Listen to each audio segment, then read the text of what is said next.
The Broken Wings. By Kahlil Gibran. Foreword. I was 18 years of age when love opened my eyes with its magic rays and touched my spirit for the first time with its fiery fingers, and Selma Karamy was the first woman who awakened my spirit with her beauty and led me into the garden of high affection, where days pass like dreams and nights like weddings. Selma Karamy was the one who taught me to worship beauty by the example of her own beauty and revealed to me the secret of love by her affection. Se was the one who first sang to me the poetry of real life. Every young man remembers his first love and tries to recapture that strange hour, the memory of which changes his deepest feeling and makes him so happy in spite of all the bitterness of its mystery. In every young man's life there is a Selma, who appears to him suddenly while in the spring of life and transforms his solitude into happy moments and fills the silence of his nights with music. I was deeply engrossed in thought and contemplation and seeking to understand the meaning of nature and the revelation of books and scriptures when I heard love whispered into my ears through Selma's lips. My life was a coma, empty like that of Adam's in paradise, when I saw Selma standing before me like a column of light. She was the Eve of my heart, who filled it with secrets and wonders and made me understand the meaning of life. The first Eve led Adam out of paradise by her own will, while Selma made me enter willingly into the paradise of pure love and virtue by her sweetness and love. But what happened to the first man also happened to me, and the fiery word which chased Adam out of paradise was like the one which frightened me by its glittering edge and forced me away from paradise of my love without having disobeyed any order or tasted the fruit of the forbidden tree. Today, after many years have passed, I have nothing left out of that beautiful dream except painful memories flapping like invisible wings around me, filling the depths of my heart with sorrow, and bringing tears to my eyes, and my beloved, beautiful Selma, is dead and nothing is left to commemorate her except my broken heart and tomb surrounded by cypress trees. That tomb and this heart are all that is left to bear witness of Selma. The silence that guards the tomb does not reveal God's secret in the obscurity of the coffin, and the rustling of the branches whose roots suck the body's elements do not tell the mysteries of the grave. By the agonized sighs of my heart announce to the living the drama which love, beauty, and death have performed. Oh, friends of my youth who are scattered in the city of Beirut, when you pass by the cemetery near the pine forest, enter it silently and walk slowly so the tramping of your feet will not disturb the slumber of the dead, and stop humbly by Selma's tomb and greet the earth that encloses her corpse and mention my name with deep sigh and say to yourself, here, all the hopes of Gibran, who is living as prisoner of love beyond the seas, were buried. On this spot he lost his happiness, drained his tears, and forgot his smile. By that tomb grows Gibran's sorrow together with the cypress trees, and above the tomb his spirit flickers every night commemorating Selma, joining the branches of the trees in sorrowful wailing, mourning and lamenting the going of Selma, who, yesterday was a beautiful tune on the lips of life and today is a silent secret in the bosom of the earth. Oh, comrades of my youth! I appeal to you in the names of those virgins whom your hearts have loved, to lay a wreath of flowers on the forsaken tomb of my beloved, for the flowers you lay on Selma's tomb are like falling drops of dew for the eyes of dawn on the leaves of withering rose. Chapter 1. Silent Sorrow. My neighbors, you remember the dawn of youth with pleasure and regret its passing, but I remember it like a prisoner who recalls the bars and shackles of his jail. You speak of those years between infancy and youth as a golden era free from confinement and cares, but I call those years an era of silent sorrow which dropped as a seed into my heart and grew with it and could find no outlet to the world of knowledge and wisdom until love came and opened the heart's doors and lighted its corners. Love provided me with a tongue and tears. You people remember the gardens and orchids and the meeting places and street corners that witnessed your games and heard your innocent whispering, and I remember, too, the beautiful spot in North Lebanon. Every time I close my eyes I see those valleys full of magic and dignity, and those mountains covered with glory and greatness trying to reach the sky. Every time I shut my ears to the clamor of the city, I hear the murmur of the rivulets and the rustling of the branches. All those beauties which I speak of now and which I long to see, as a child longs for his mother's breast, wounded my spirit, imprisoned in the darkness of youth, as a falcon suffers in its cage when it sees a flock of birds flying freely in the spacious sky. Those valleys and hills fired my imagination, but bitter thoughts wove round my heart a net of hopelessness. Every time I went to the fields I returned disappointed, without understanding the cause of my disappointment. Every time I looked at the grey sky I felt my heart contract. Every time I heard the singing of the birds and babbling of the spring I suffered without understanding the reason for my suffering. It is said that unsophistication makes a man empty and that emptiness makes him carefree.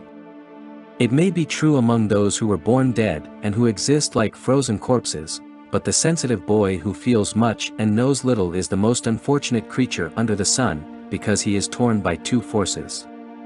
The first force elevates him and shows him the beauty of existence through a cloud of dreams, the second ties him down to the earth and fills his eyes with dust and overpowers him with fears and darkness.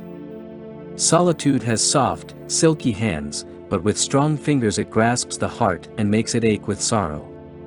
Solitude is the ally of sorrow as well as a companion of spiritual exaltation. The boy's soul undergoing the buffeting of sorrow is like a white lily just unfolding. It trembles before the breeze and opens its heart to daybreak and folds its leaves back when the shadow of night comes. If that boy does not have diversion or friends or companions in his games, his life will be like a narrow prison in which he sees nothing but spider webs and hears nothing but the crawling of insects. That sorrow which obsessed me during my youth was not caused by lack of amusement, because I could have had it, neither from lack of friends, because I could have found them. That sorrow was caused by an inward ailment which made me love solitude. It killed in me the inclination for games and amusement. It removed from my shoulders the wings of youth and made me like a pond of water between mountains which reflects in its calm surface the shadows of ghosts and the colors of clouds and trees, but cannot find an outlet by which to pass singing to the sea. Thus was my life before I attained the age of 18. That year is like a mountain peak in my life, for it awakened knowledge in me and made me understand the vicissitudes of mankind. In that year I was reborn, and unless a person is born again his life will remain like a blank sheet in the book of existence. In that year, I saw the angels of heaven looking at me through the eyes of a beautiful woman. I also saw the devils of hell raging in the heart of an evil man. He who does not see the angels and devils in the beauty and malice of life will be far removed from knowledge, and his spirit will be empty of affection.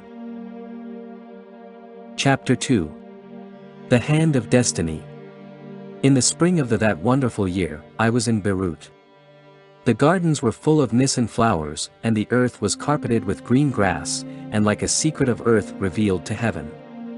The orange trees and apple trees, looking like houris or brides sent by nature to inspire poets and excite the imagination, were wearing white garments of perfumed blossoms. Spring is beautiful everywhere, but it is most beautiful in Lebanon. It is a spirit that roams round the earth, but hovers over Lebanon, conversing with kings and prophets, singing with the Rives the songs of Solomon, and repeating with the holy cedars of Lebanon the memory of ancient glory. Beirut, free from the mud of winter and the dust of summer, is like a bride in the spring, or like a mermaid sitting by the side of a brook drying her smooth skin in the rays of the sun. One day, in the month of Nisan, I went to visit a friend whose home was at some distance from the glamorous city. As we were conversing, a dignified man of about 65 entered the house. As I rose to greet him, my friend introduced him to me as Faris Effendi Karamy, and then gave him my name with flattering words. The old man looked at me a moment, touching his forehead with the ends of his fingers as if he were trying to regain his memory. Then he smilingly approached me saying, "You are the son of a very dear friend of mine, and I am happy to see that friend in your person." Much affected by his words, I was attracted to him like a bird whose instinct leads him to his nest before the coming of the tempest. As we sat down, he told us about his friendship with my father, recalling the time which they spent together. An old man likes to return in memory to the days of his youth like a stranger who longs to go back to his own country. He delights to tell stories of the past like a poet who takes pleasure in reciting his best poem. He lives spiritually in the past because the present passes swiftly, and the future seems to him an approach to the oblivion of the grave. An hour full of old memories passed like the shadows of the trees over the grass. When Faris Effendi started to leave, he put his left hand on my shoulder and shook my right hand, saying, "I have not seen your father for 20 years. I hope you will take his place in frequent visits to my house." I promised gratefully to do my duty toward a dear friend of my father. Then the old man left the house. I asked my friend to tell me more about him. He said, "I do not know any other man in Beirut whose wealth has made him kind and whose kindness has made him wealthy. He is one of the few who come to this world and leave it without harming anyone, but people of that kind are usually miserable and oppressed because they are not clever enough to save themselves from the crookedness of others.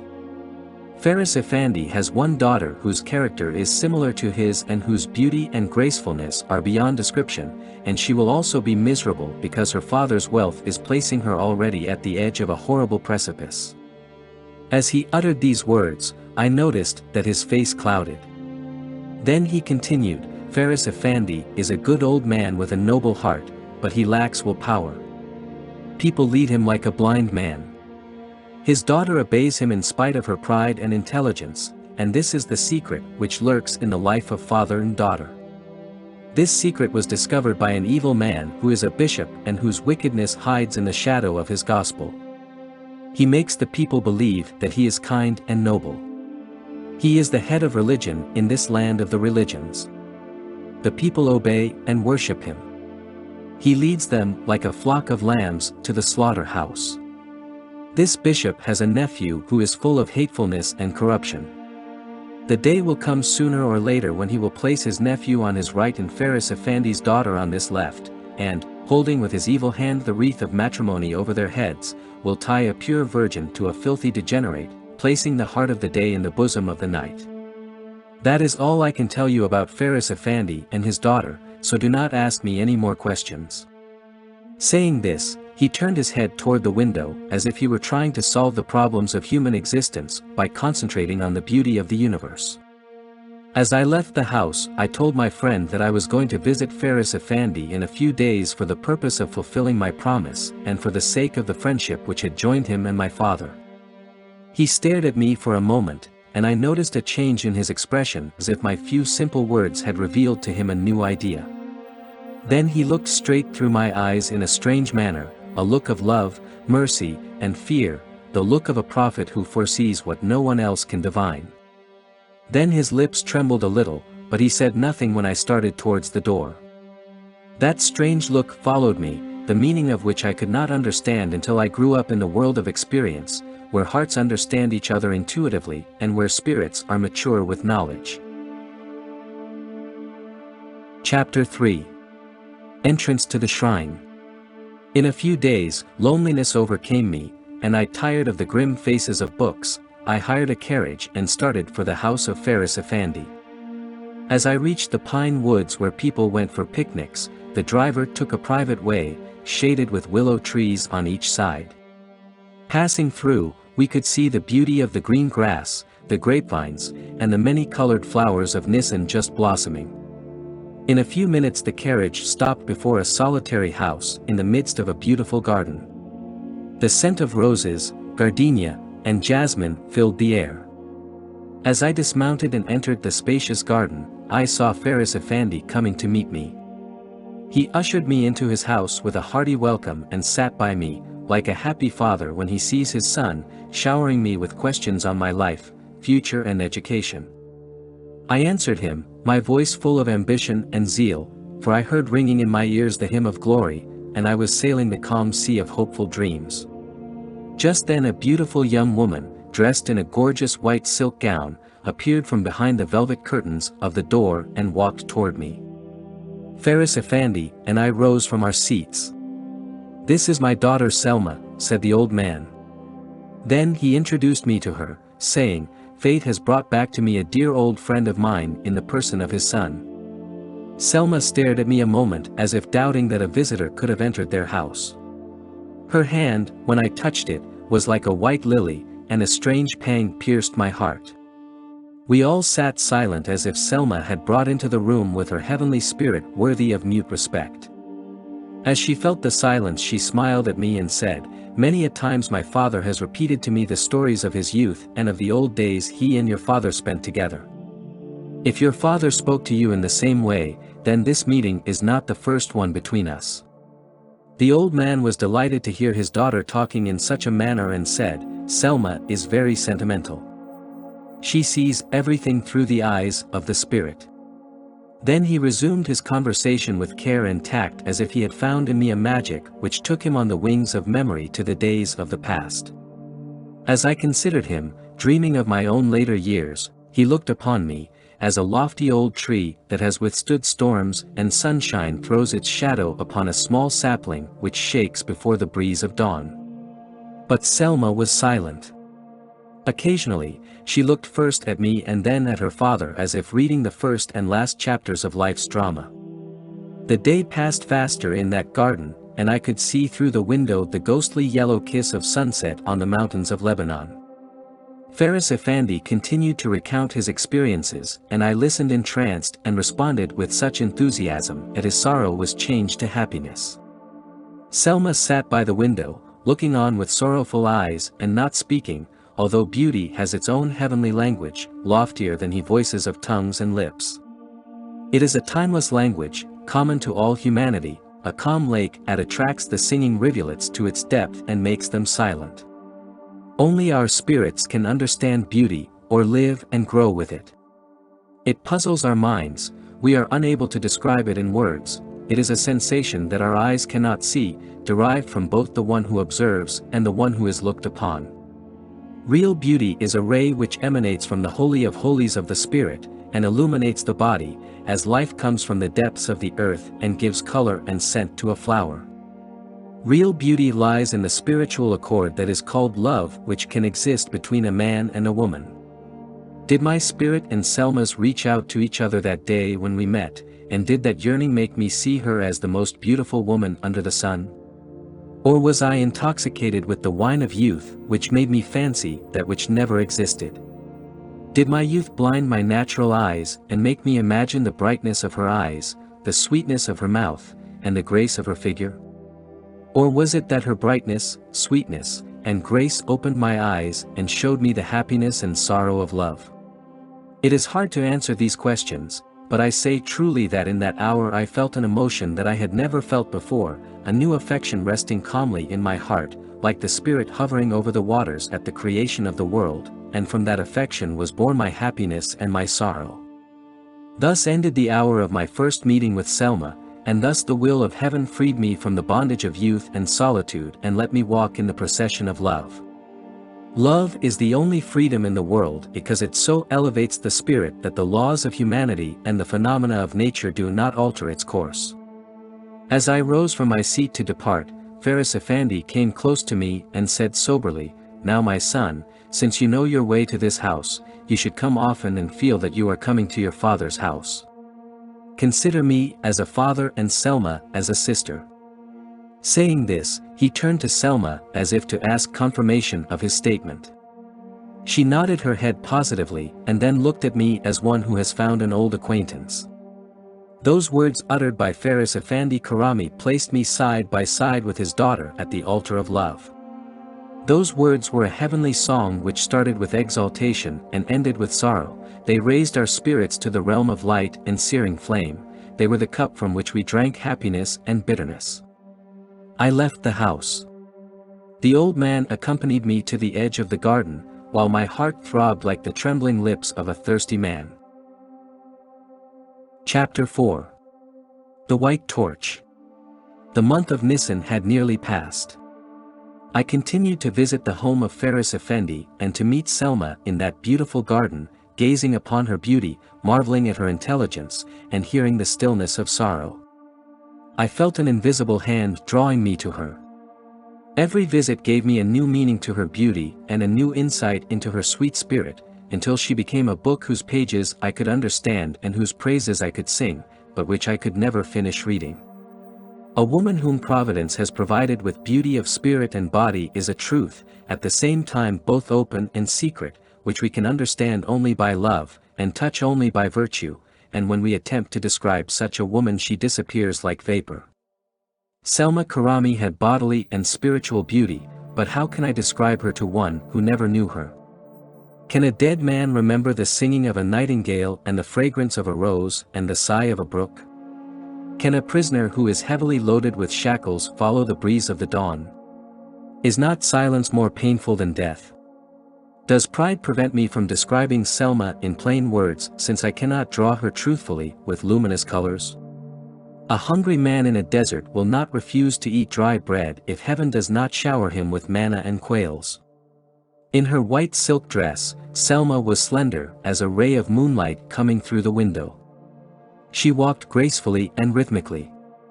Her voice was low and sweet, words fell from her lips like drops of dew falling from the petals of flowers when they are disturbed by the wind. But Selma's face.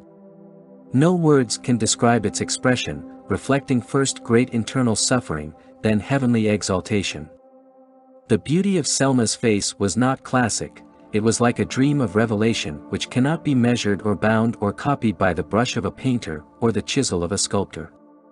Selma's beauty was not in her golden hair, but in the virtue of purity which surrounded it, not in her large eyes, but in the light which emanated from them, not in her red lips, but in the sweetness of her words, not in her ivory neck, but in its slight bow to the front. Nor was it in her perfect figure, but in the nobility of her spirit, burning like a white torch between earth and sky. Her beauty was like a gift of poetry. But poets care unhappy people, for, no matter how high their spirits reach, they will still be enclosed in an envelope of tears. Selma was deeply thoughtful rather than talkative, and her silence was a kind of music that carried one to a world of dreams and made him listen to the throbbing of his heart, and see the ghosts of his thoughts and feelings standing before him, looking him in the eyes. She wore a cloak of deep sorrow through her life, which increased her strange beauty and dignity, as a tree in blossom is more lovely when seen through the mist of dawn. Sorrow linked her spirit and mine, as if each saw in the other's face what the heart was feeling and heard the echo of a hidden voice. God had made two bodies in one, and separation could be nothing but agony. The sorrowful spirit finds rest when united with a similar one. They join affectionately, as a stranger is cheered when he sees another stranger in a strange land. Hearts that are united through the medium of sorrow will not be separated by the glory of happiness. Love that is cleansed by tears will remain externally pure and beautiful. Chapter 5. The Tempest. One day Faris Effendi invited me to dinner at his home. I accepted, my spirit hungry for the divine bread which heaven placed in the hands of Selma, the spiritual bread which makes our hearts hungrier the more we eat of it. It was this bread which Qais, the Arabian poet, Dante, and Sappho tasted and which set their hearts afar, the bread which the goddess prepares with the sweetness of kisses and the bitterness of tears.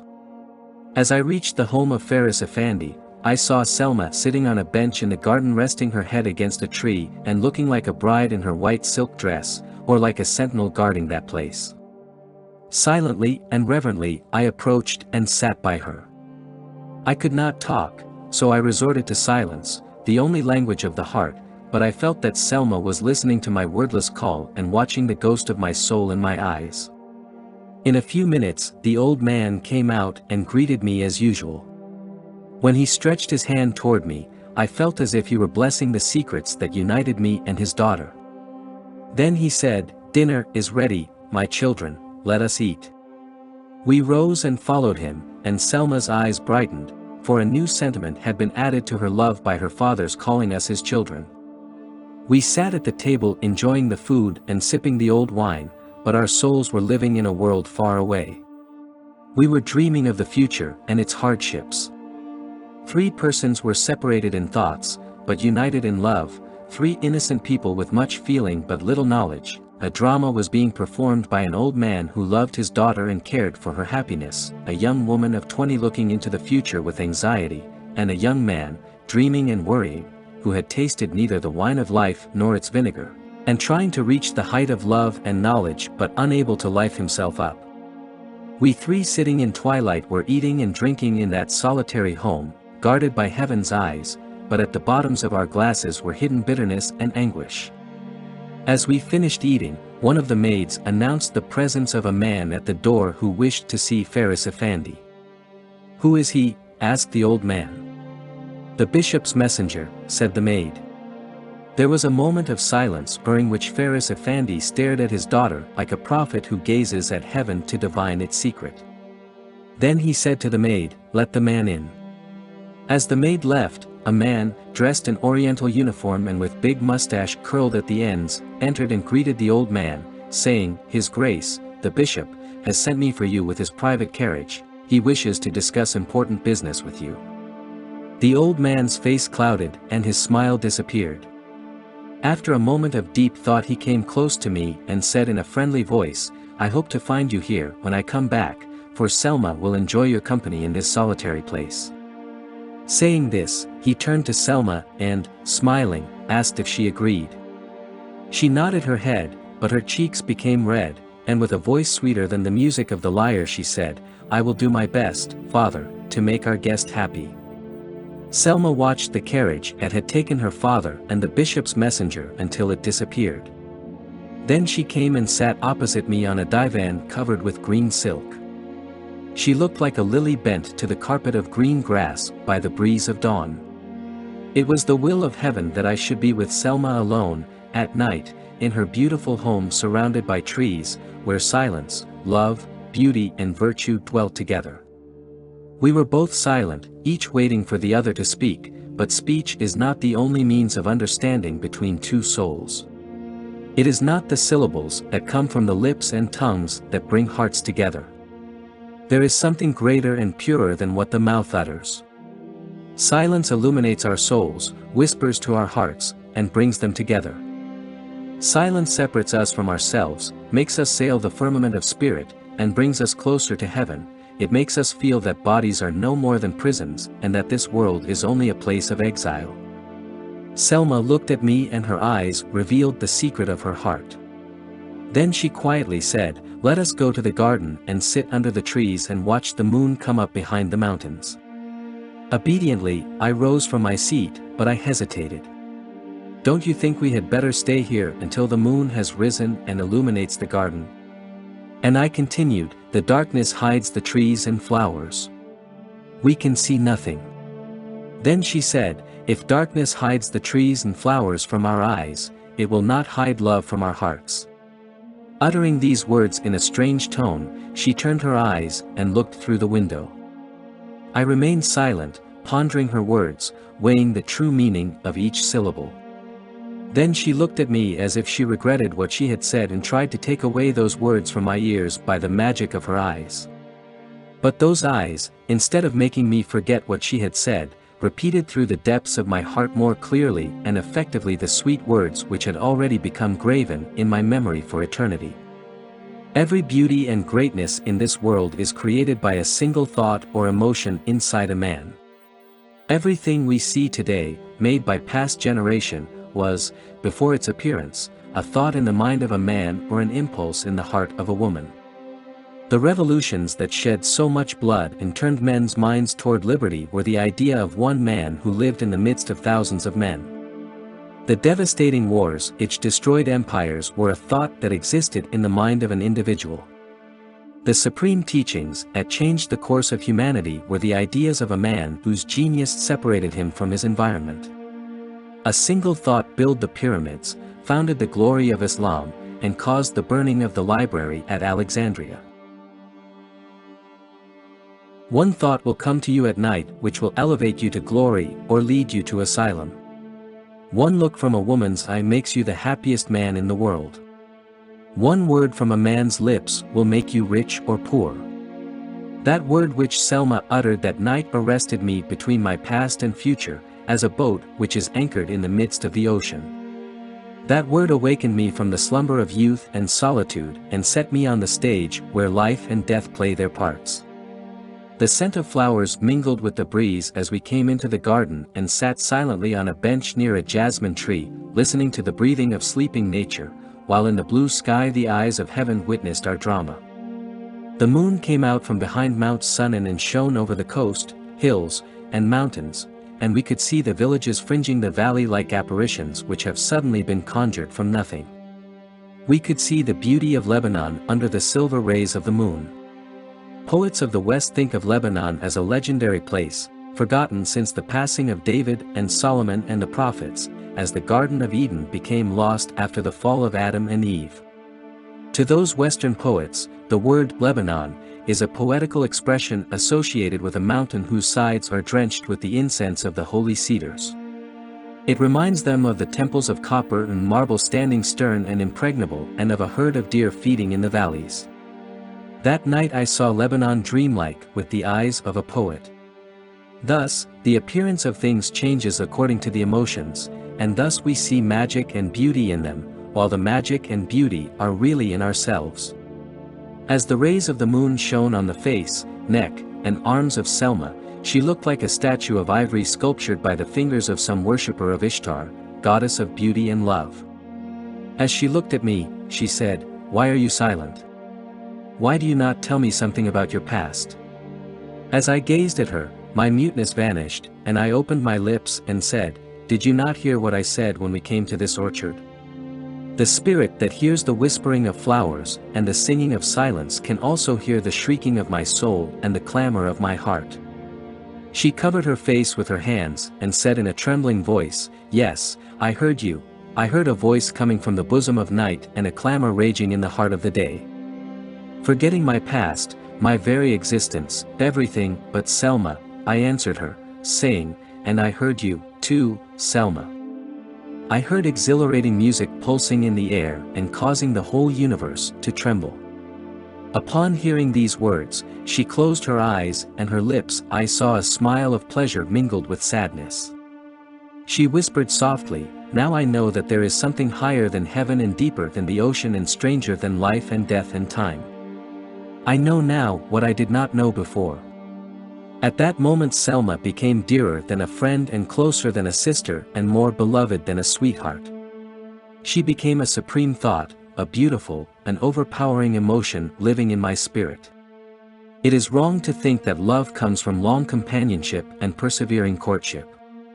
Love is the offspring of spiritual affinity, and unless that affinity is created in a moment, it will not be created in years or even generations. Then Selma raised her head and gazed at the horizon ere Mount Sunan meets the sky, and said, "Yesterday you were like a brother to me, with whom I lived and by whom I sat calmly under my father's care. Now, I feel the presence of something stranger and sweeter than brotherly affection, an unfamiliar commingling of love and fear that fills my heart with sorrow and happiness." I responded, "This emotion which we fear and which shakes us and it passes through our hearts is the law of nature that guides the moon around the earth and the sun around the god." She put her hand on my head and wove her fingers through my hair. Her face brightened and tears came out of her eyes like drops of dew on the leaves of a lily, and she said, "Who would believe our story? Who would believe that in this hour we have surmounted the obstacles of doubt? Who would believe that the month of Nisan, which brought us together for the first time, is the month that halted us in the holy of holies of life?" Her hand was still on my head as she spoke, and I would not have preferred a royal crown or a wreath of glory to that beautiful smooth hand whose fingers were twined in my hair. Then I answered her, "People will not believe our story because they do not know what love is, the only flower that grows and blossoms without the aid of seasons, but was it Nisan that brought us together for the first time, and is it this hour that has arrested us in the holy of holies of life? Is it not the hand of God that brought our souls close together before birth and made us prisoners of each other for all the days and nights? Man's life does not commence in the womb and never ends in the grave, and this firmament, full of moonlight and stars, is not deserted by loving souls and intuitive spirits." As she drew her hand away from my head, I felt a kind of electrical vibration at the roots of my hair mingled with the night breeze. Like a devoted worshipper who receives his blessing by kissing the altar in a shrine, I took Selma's hand, placed my burning lips on it, and gave it a long kiss, the memory of which melts my heart and awakens by its sweetness all the virtue of my spirit. An hour passed, every minute of which was a year of love. The silence of the night, moonlight, flowers, and trees made us forget all reality except love, when suddenly we heard the galloping of horses and rattling of carriage wheels. Awakened from our pleasant swoon and plunged from the world of dreams into the world of perplexity and misery, we found that the old man had returned from his mission. We rose and walked through the orchard to meet him. Then the carriage reached the entrance of the garden. Faris Effendi dismounted and slowly walked towards us, bending forward slightly as if he were carrying a heavy load. He approached Selma and placed both of his hands on her shoulders and stared at her. Tears coursed down his wrinkled cheeks and his lips trembled with sorrowful smile. In a choking voice, he said, "My beloved Selma, very soon you will be taken away from the arms of your father to the arms of another man. Very soon fate will carry you from this lonely home to the world's spacious court, and this garden will miss the pressure of your footsteps, and your father will become a stranger to you. All is done, may God bless you." Hearing these words, Selma's face clouded and her eyes froze as if she felt a premonition of death. Then she screamed, like a bird shot down, suffering and trembling, and in a choked voice said, "What do you say? What do you mean? Where are you sending me?"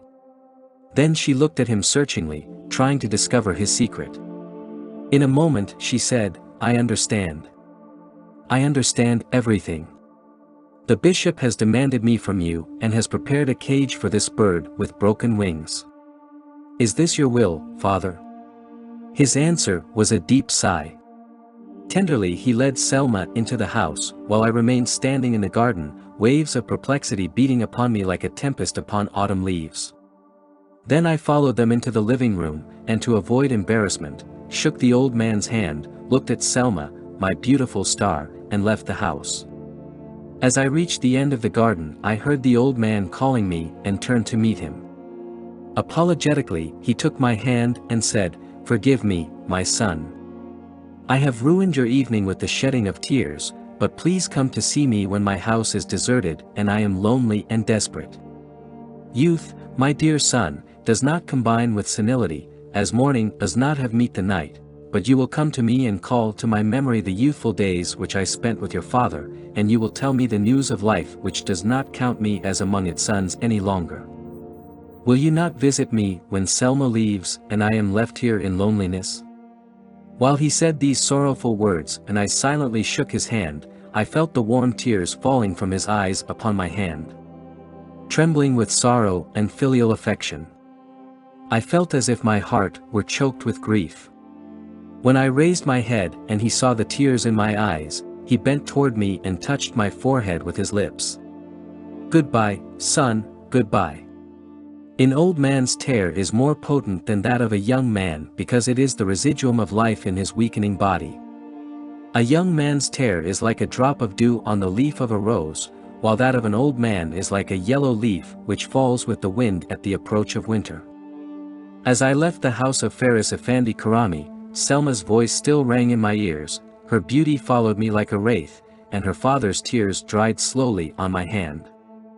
My departure was like Adam's exodus from paradise, but the Eve of my heart was not with me to make the whole world an Eden. That night, in which I had been born again, I felt that I saw death's face for the first time. Thus the sun enlivens and kills the fields with its heat. Chapter 6. The Lake of Fire. Everything that a man does secretly in the darkness of night will be clearly revealed in the daylight. Words uttered in privacy will become unexpectedly common conversation.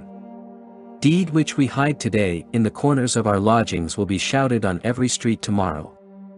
Thus the ghosts of darkness revealed the purpose of Bishop Ghalib's meeting with Faris Effendi Karamy, and his conversation was repeated all over the neighborhood until it reached my ears. The discussion that took place between Bishop Ghalib and Faris Effendi that night was not over the problems of the poor or the widows and orphans. The main purpose for sending after Faris Effendi and bringing him in the bishop's private carriage was the betrothal of Selma to the bishop's nephew, Mansour Bey Ghalib. Selma was the only child of the wealthy Faris Effendi, and the bishop's choice fell on Selma, not on account of her beauty and noble spirit, but on account of her father's money, which would guarantee Mansur Bey a good and prosperous fortune and make him an important man. The heads of religion in the East are not satisfied with their own munificence, but they must strive to make all members of their family superiors and oppressors. The glory of a prince goes to his eldest son by inheritance, but the exaltation of a religious head is contagious among his brothers and nephews.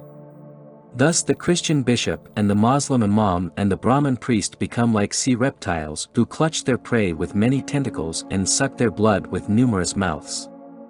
Then the bishop demanded Selma's hand for his nephew. The only answer that he received from her father was a deep silence and falling tears, for he hated to lose his only child. Any man's soul trembles when he is separated from his only daughter whom he has reared to young womanhood. The sorrow of parents at the marriage of a daughter is equal to their happiness at the marriage of a son, because a son brings to the family a new member, while a daughter, upon her marriage, is lost to them. Faris Effendi perforce granted the bishop's request, obeying his will unwillingly, because Faris Effendi knew the bishop's nephew very well, knew that he was dangerous, full of hate, wickedness, and corruption. In Lebanon, no Christian could oppose his bishop and remain in good standing.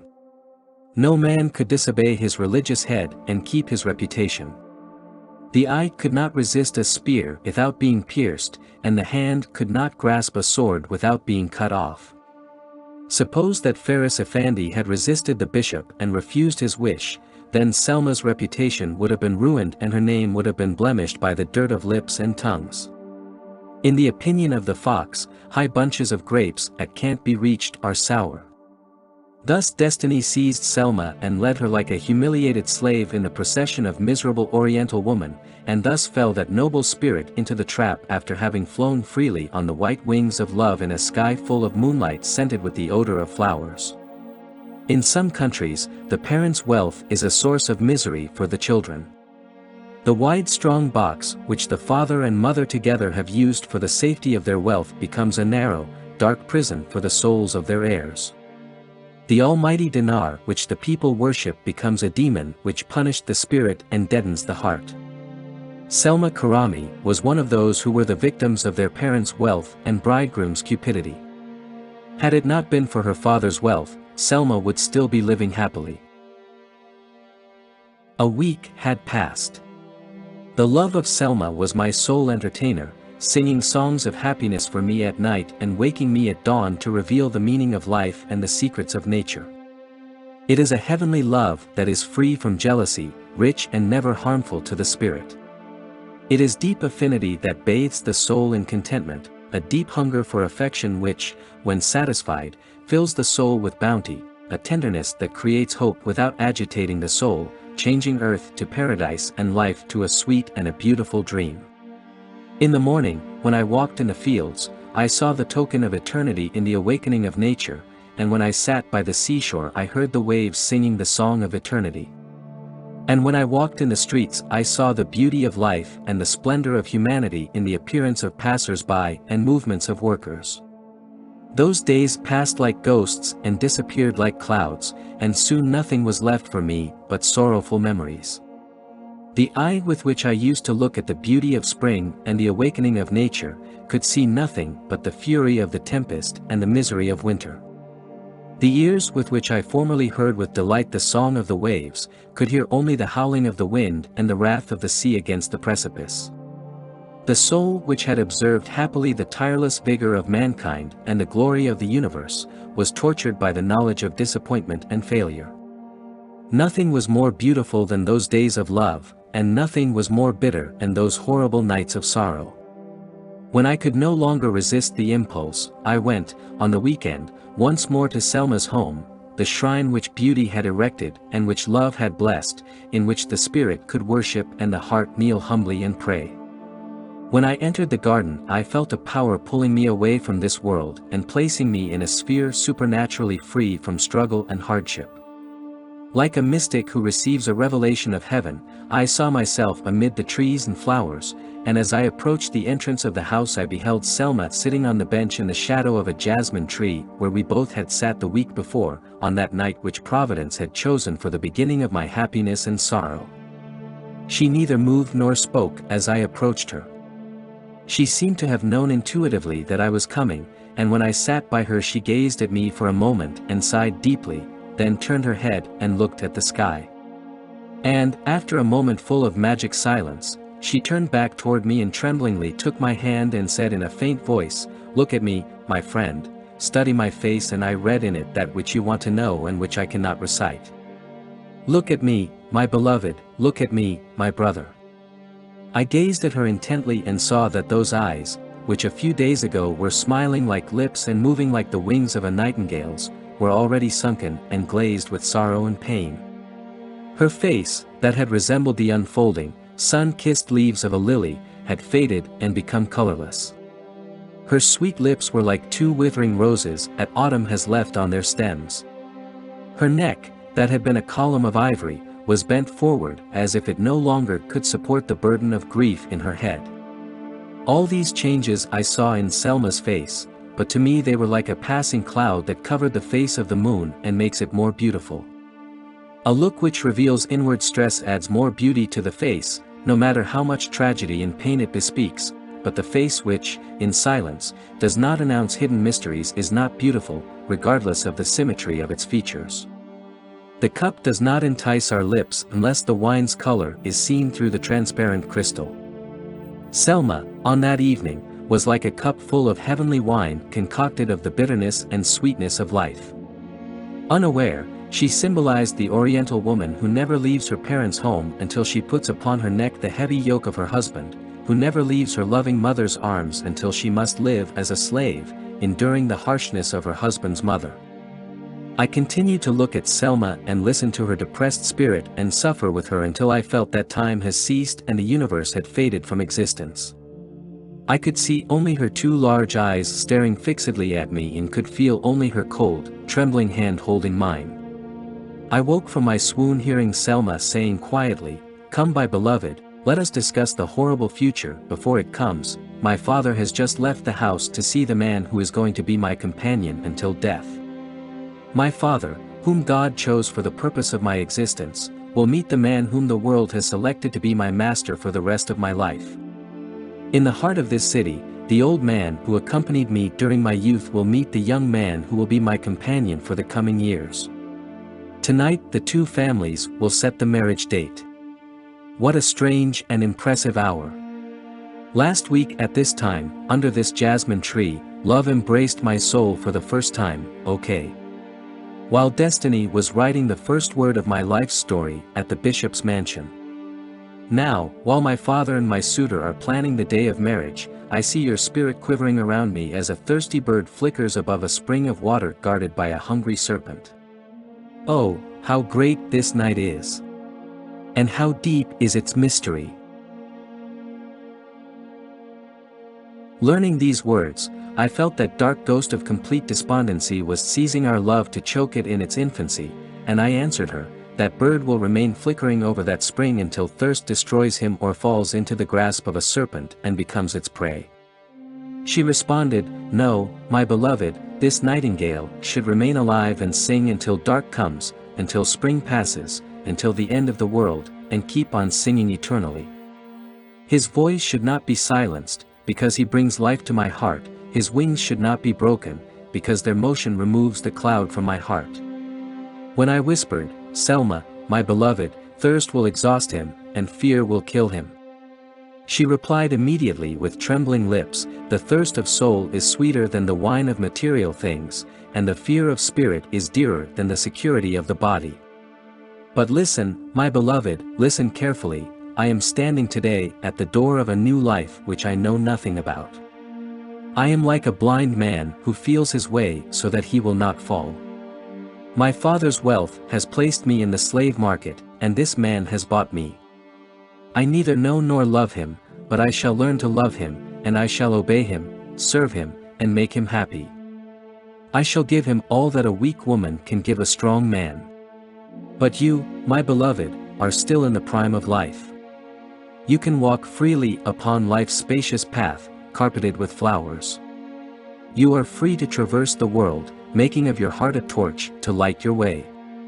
You can think, talk, and act freely, you can write your name on the face of life because you are a man, you can live as a master because your father's wealth will not place you in the slave market to be bought and sold. You can marry the woman of your choice and, before she lives in your home, you can let her reside in your heart and can exchange confidences without hindrances.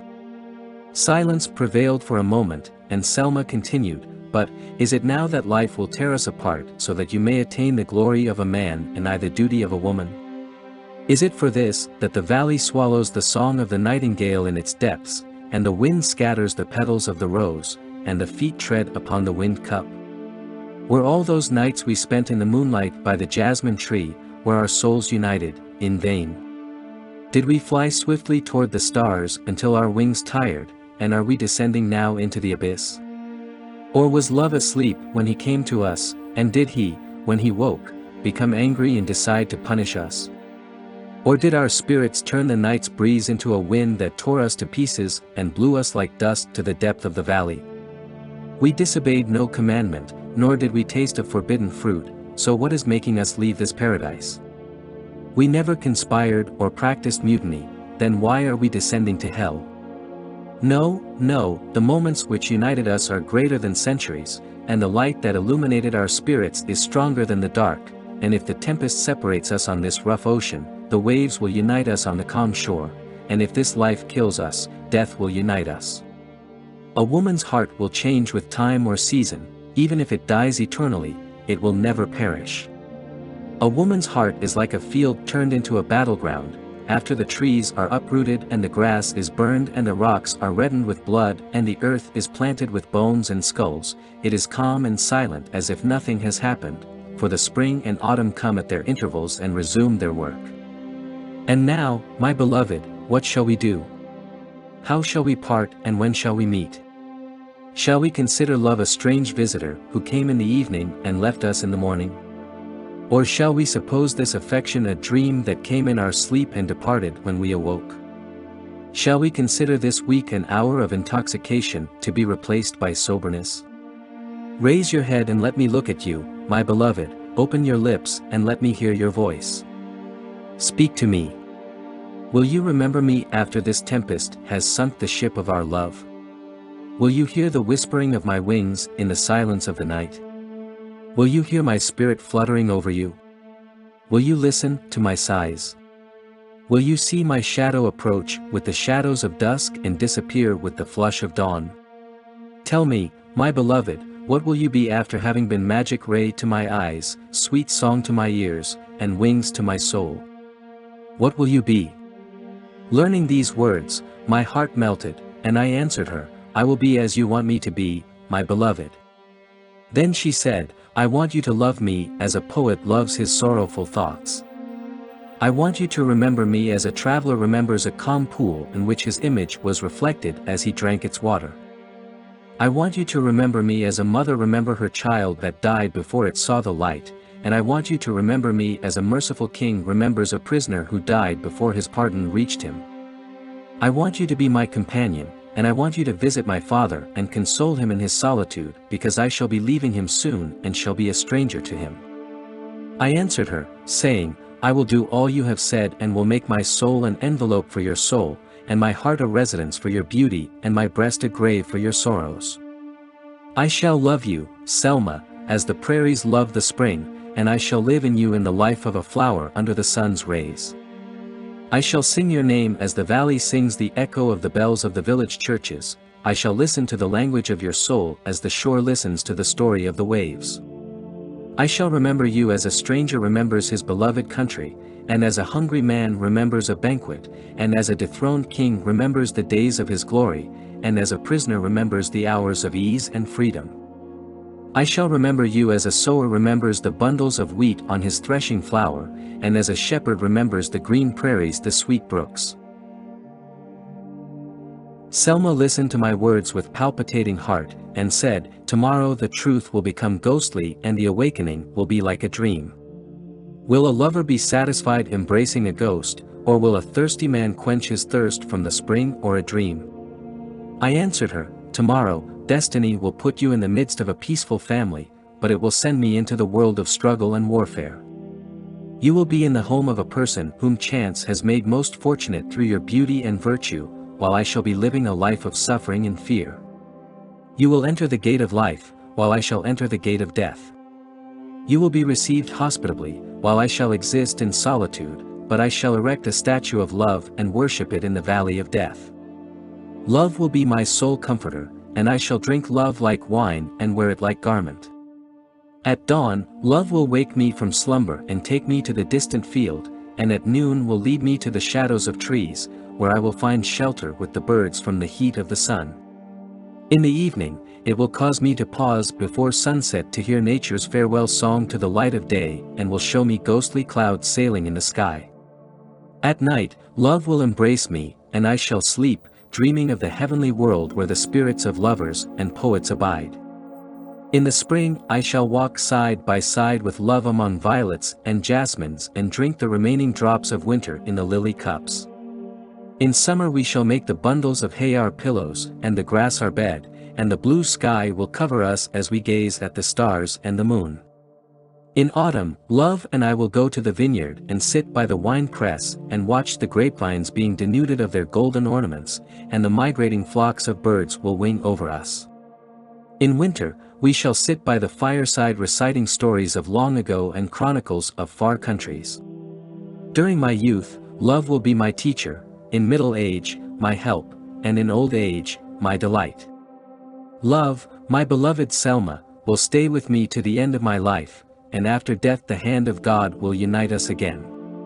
All these words came from the depths of my heart like flames of fire which leap raging from the hearth and then disappear in the ashes. Selma was weeping as if her eyes were lips answering me with tears. Those whom love has not given wings cannot fly the cloud of appearances to see the magic world in which Selma's spirit and mine existed together in that sorrowfully happy hour. Those whom love has not chosen as followers do not hear when love calls. This story is not for them.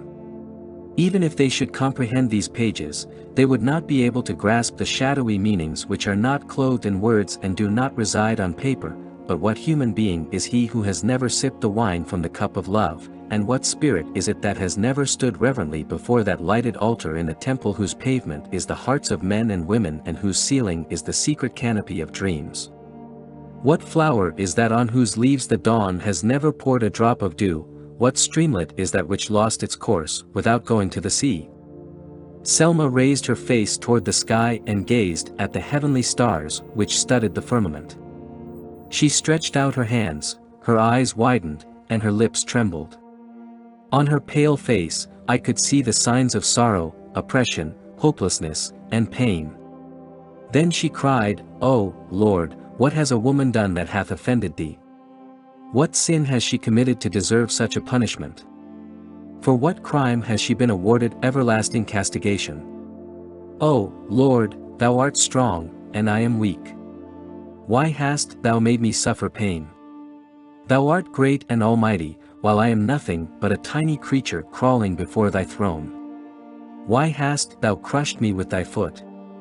Thou art a raging tempest, and I am like dust. Why, my Lord, hast thou flung me upon the cold earth?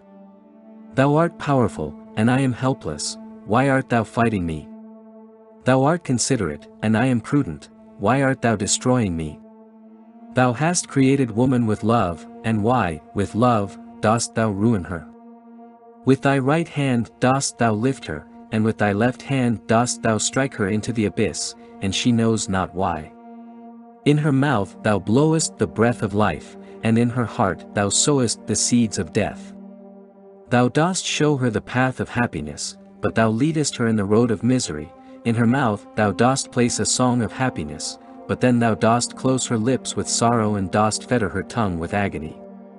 With thy mysterious fingers dost thou dress her wounds, and with thine hands thou drawest the dread of pain round her pleasures. In her bed thou hidest pleasure and peace, but beside it thou dost erect obstacles and fear. Thou dost excite her affection through thy will, and from her affection does shame emanate. By thy will thou showest her the beauty of creation, but her love for beauty becomes a terrible famine. Thou dost make her drink life in the cup of death, and death in the cup of life. Thou purifiest her with tears, and in tears her life streams away. O Lord, thou hast opened my eyes with love, and with love thou hast blinded me. Thou hast kissed me with thy lips and struck me with thy strong hand. Thou hast planted in my heart a white rose, but around the rose a barrier of thorns. Thou hast tied my present with the spirit of a young man whom I love, but my life with the body of an unknown man. So help me, my Lord, to be strong in this deadly struggle and assist me to be truthful and virtuous until death. Thy will be done. O Lord God. Silence continued. Selma looked down, pale and frail, her arms dropped, and her head bowed, and it seemed to me as if a tempest had broken a branch from a tree and cast it down to dry and perish. I took her cold hand and kissed it, but when I attempted to console her it was I who needed consolation more than she did. I kept silent, thinking of our plight and listening to my heartbeats. Neither of us said more. Extreme torture is mute, and so we sat silent, petrified, like columns of marble buried under the sand of an earthquake. Neither wished to listen to the other because our heart threads had become weak and even breathing would have broken them. It was midnight, and we could see the crescent moon rising from behind Mount Sunan, and it looked in the midst of the stars, like the face of a corpse, in a coffin surrounded by the dim lights of candles. And Lebanon looked like an old man whose back was bent with age and whose eyes were a haven for insomnia, watching the dark and waiting for dawn, like asking sitting on the ashes of his throne in the debris of his palace.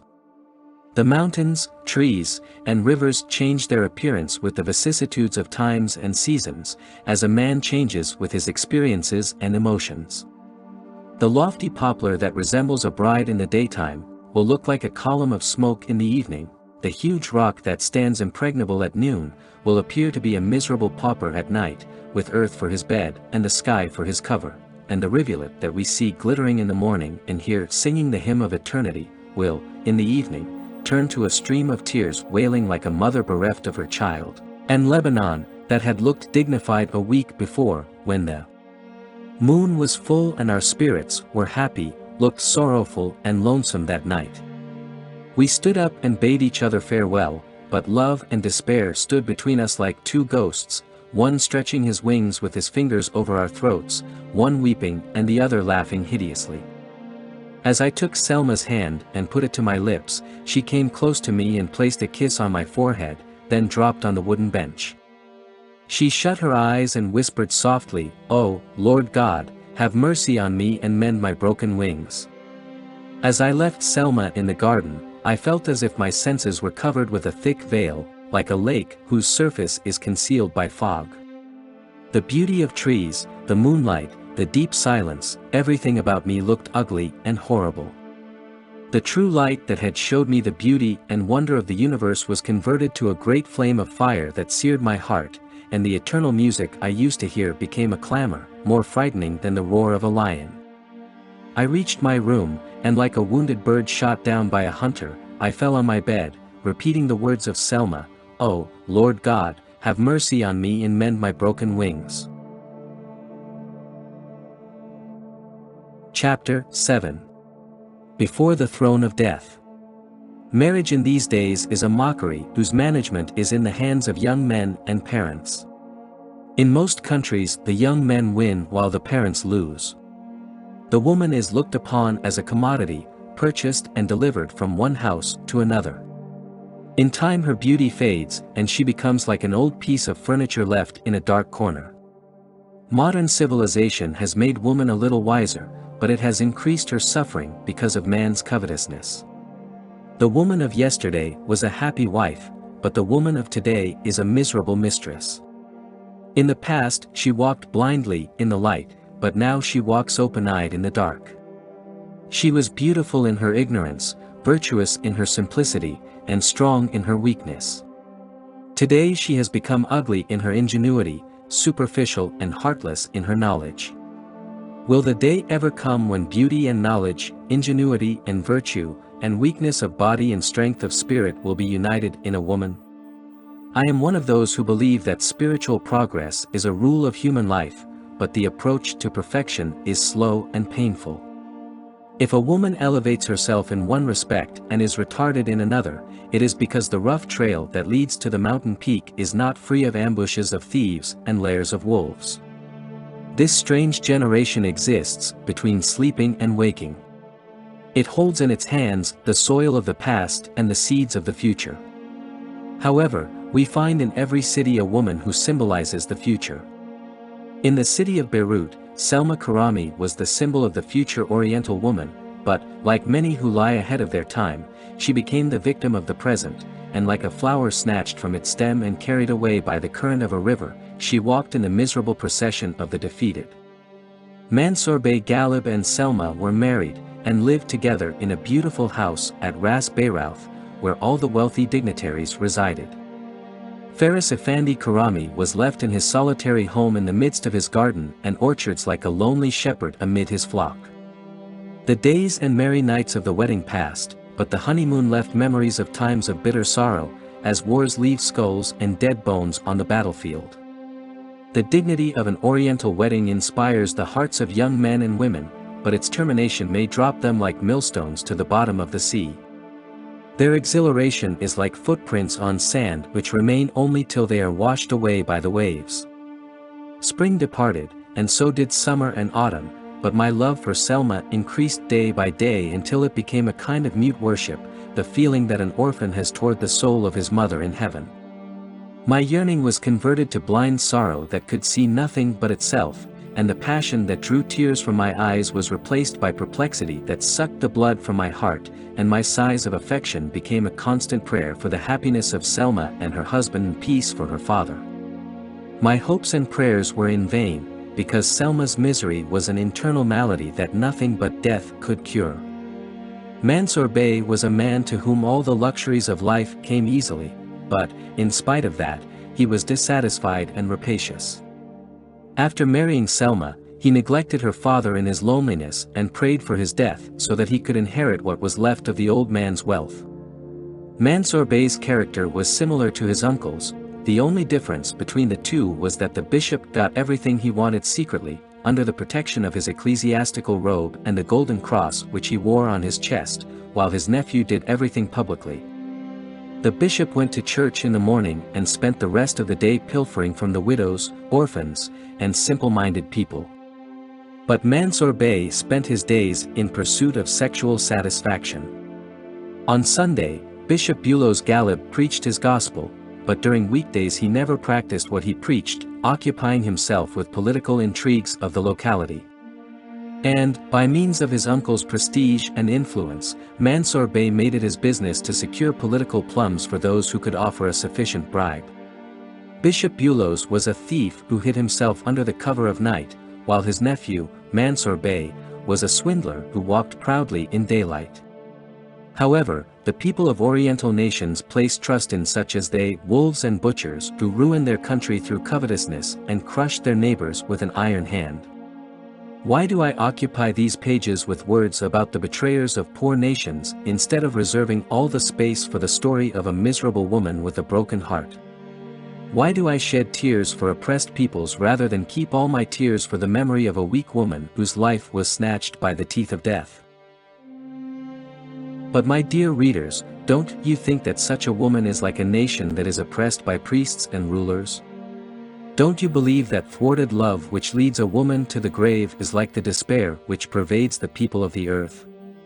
A woman is to a nation as light is to a lamp. Will not the light be dim if the oil in the lamp is low?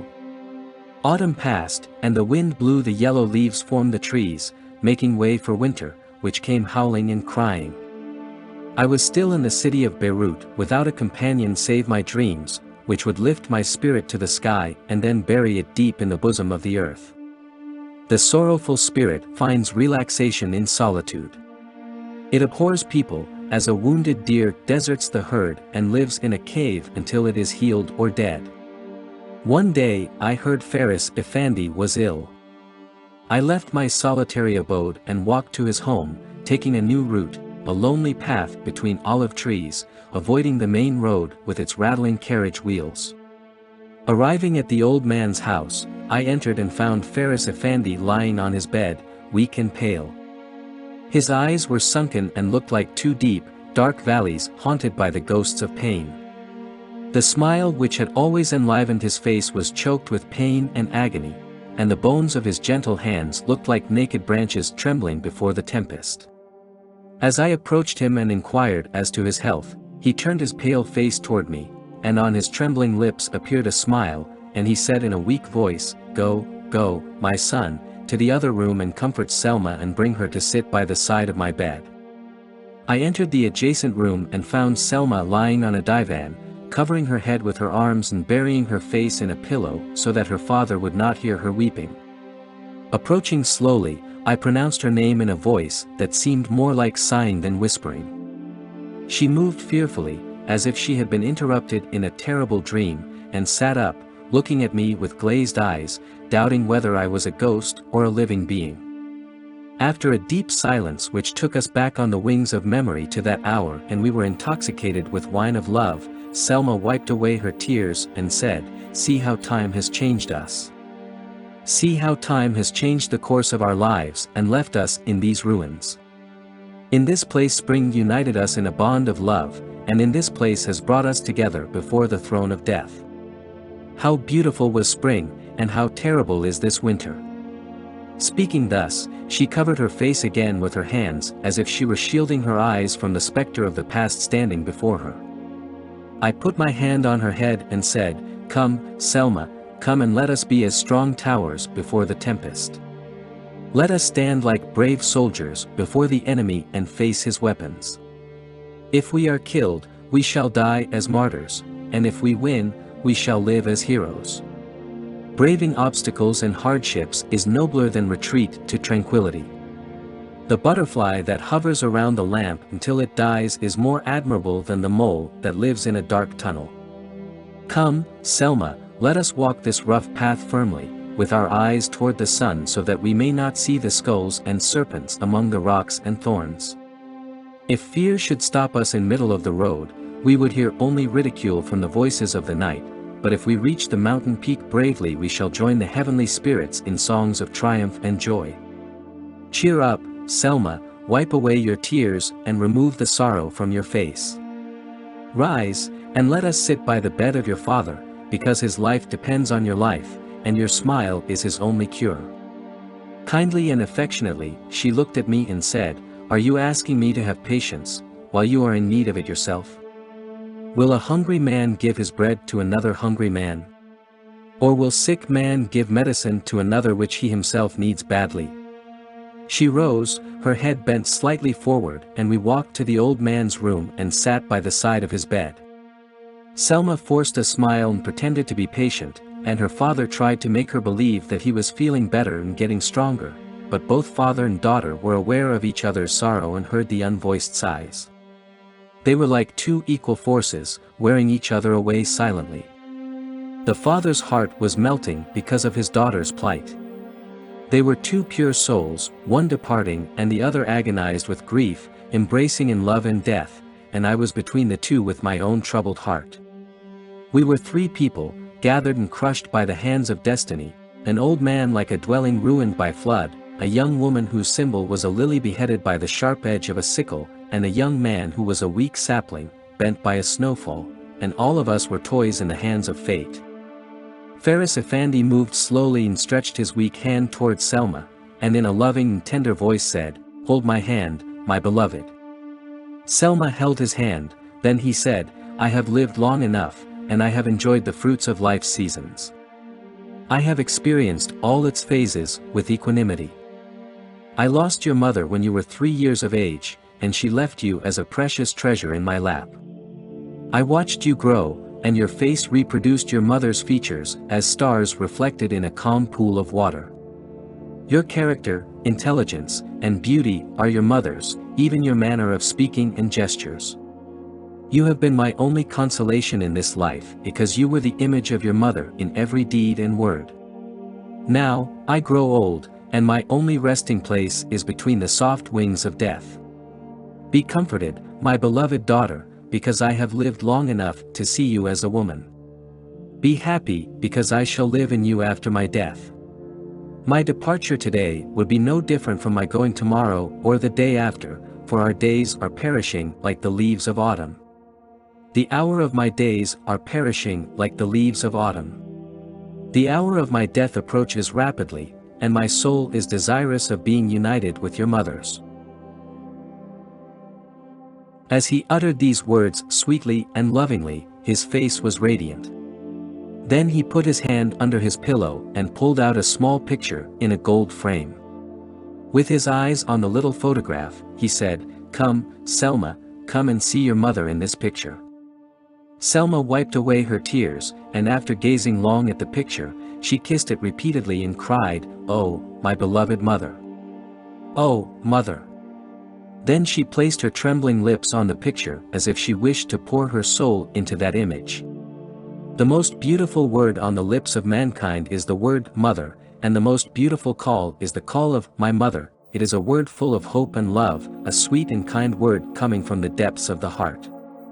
The mother is everything. She is our consolation in sorrow, our hope in misery, and our strength in weakness. She is the source of love, mercy, sympathy, and forgiveness. He who loses his mother loses a pure soul who blesses and guards him constantly. Everything in nature bespeaks the mother. The sun is the mother of earth and gives it its nourishment of here. It never leaves the universe at night until it has put the earth to sleep to the song of the sea and the hymn of birds and brooks. And this earth is the mother of trees and flowers. It produces them, nurses them, and weans them. The trees and flowers become kind mothers of their great fruits and seeds. And the mother, the prototype of all existence, is the eternal spirit, full of beauty and love. Selma Karamy never knew her mother because she had died when Selma was an infant, but Selma wept when she saw the picture and cried, "Oh, mother!" The word mother is hidden in our hearts, and it comes upon our lips in hours of sorrow and happiness as the perfume comes from the heart of the rose and mingles with clear and cloudy air. Selma stared at her mother's picture, kissing it repeatedly, until she collapsed by her father's bed. The old man placed both hands on her head and said, "I have shown you, my dear child, a picture of your mother on paper. Now listen to me and I shall let you hear her words." She lifted her head like a little bird in the nest that hears its mother's wing, and looked at him attentively. Faris Effendi opened his mouth and said, "Your mother was nursing you when she lost her father. She cried and wept at his going, but she was wise and patient. She sat by me in this room as soon as the funeral was over and held my hand and said, 'Faris, my father is dead now and you are my only consolation in this world.' The heart's affections are divided like the branches of the cedar tree. If the tree loses one strong branch, it will suffer but it does not die. It will pour all its vitality into the next branch so that it will grow and fill the empty place. This is what your mother told me when her father died, and you should say the same thing when death takes my body to its resting place and my soul to God's care." Selma answered him with falling tears and broken heart, "When mother lost her father, you took his place, but who is going to take yours when you are gone? She was left in the care of a loving and truthful husband. She found consolation in her little daughter, and who will be my consolation when you pass away? You have been my father and mother and the companion of my youth." Saying these words, she turned and looked at me, and, holding the side of my garment, said, "This is the only friend I shall have after you are gone, but how can he console me when he is suffering also? How can a broken heart find consolation in a disappointed soul? A sorrowful woman cannot be comforted by her neighbor's sorrow, nor can a bird fly with broken wings. He is the friend of my soul, but I have already placed a heavy burden of sorrow upon him and dimmed his eyes with my tears till he can see nothing but darkness. He is a brother whom I dearly love, but he is like all brothers who share my sorrow and help me shed tears which increase my bitterness and burn my heart." Selma's words stabbed my heart, and I felt that I could bear no more. The old man listened to her with depressed spirit. Trembling like the light of a lamp before the wind. Then he stretched out his hand and said, "Let me go peacefully, my child. I have broken the bars of this cage, let me fly and do not stop me, for your mother is calling me. The sky is clear and the sea is calm and the boat is ready to sail, do not delay its voyage. Let my body rest with those who are resting, let my dream end and my soul awaken with the dawn, let your soul embrace mine and give me the kiss of hope, let no drops of sorrow or bitterness fall upon my body lest the flowers and grass refuse their nourishment. Do not shed tears of misery upon my hand, for they may grow thorns upon my grave. Do not draw lines of agony upon my forehead, for the wind may pass and read them and refuse to carry the dust of my bones to the green prairies. I love you, my child, while I lived, and I shall love you when I am dead, and my soul shall always watch over you and protect you. When Faris Effendi looked at me with his eyes half closed and said, My son, be a real brother to Selma as your father was to me. Be her help and friend in need, and do not let her mourn, because mourning for the dead is a mistake. Repeat to her pleasant tales and sing for her the songs of life so that she may forget her sorrows. Remember me to your father, ask him to tell you the stories of your youth and tell him that I loved him in the person of his son in the last hour of my life. Silence prevailed, and I could see the pallor of death on the old man's face. Then he rolled his eyes and looked at us and whispered, Don't call the physician, for he might extend my sentence in this prison by his medicine. The days of slavery are gone, and my soul seeks the freedom of the skies. And do not call the priest to my bedside, because his incantations would not save me if I were a sinner, nor would it rush me to heaven if I were innocent. The will of humanity cannot change the will of God, as an astrologer cannot change the course of the stars. But after my death let the doctors and priests do what they please, for my ship will continue sailing until it reaches its destination.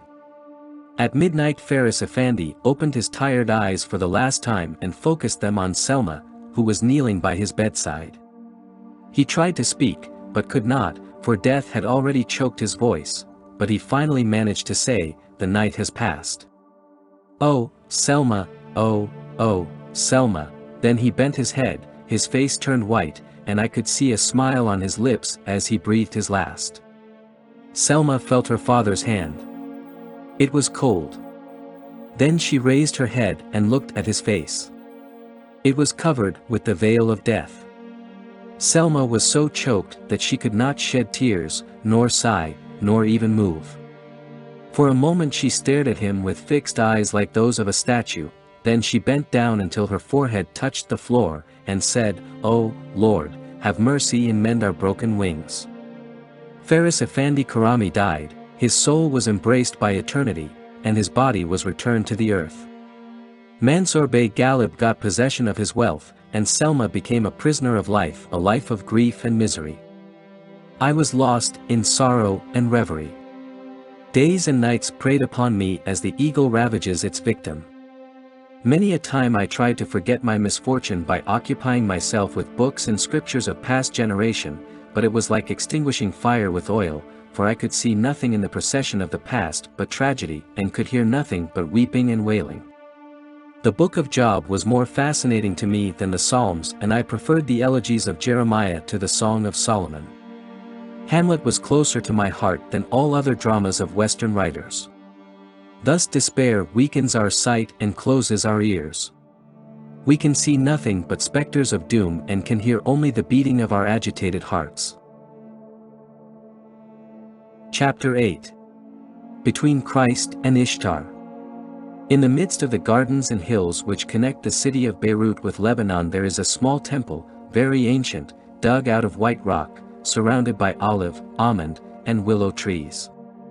Although this temple is a half-mile from the main highway, at the time of my story very few people interested in relics and ancient ruins had visited it. It was one of many interesting places hidden and forgotten in Lebanon.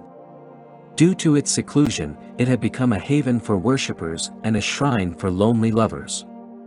As one enters this temple he sees on the wall at the east side an old Phoenician picture, carved in the rock depicting Ishtar, goddess of love and beauty, sitting on her throne, surrounded by 7 nude virgins standing in different poses.